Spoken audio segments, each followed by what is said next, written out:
ഈ ടെസ്റ്റിൻ്റെ പേരാണ് fuse indicator.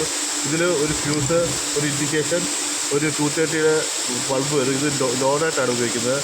ആദ്യം സോക്കറ്റിൽ നിന്ന് ഒരു ഫേസും ന്യൂട്രൽ വരും. ഫേസ് നേരിട്ട് ഫ്യൂസിലേക്കും ന്യൂട്രൽ ബൾബ് വഴി കയറി ഫ്യൂസിൻ്റെ മറ്റഗ്രത്തെത്തുന്നു. ഫ്യൂസിൽ അക്രോസായി ഒരു ഇൻഡിക്കേഷൻ ലാമ്പ് കൊടുത്തിരിക്കുന്നു.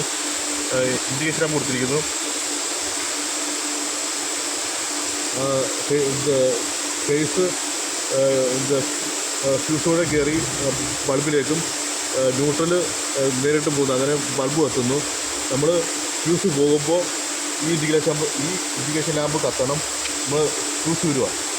അപ്പോൾ ഫ്യൂസ് കത്തിപ്പോകുമ്പോൾ ഈ ഇൻഡിക്കേഷൻ ലാമ്പ് കത്തുന്നു.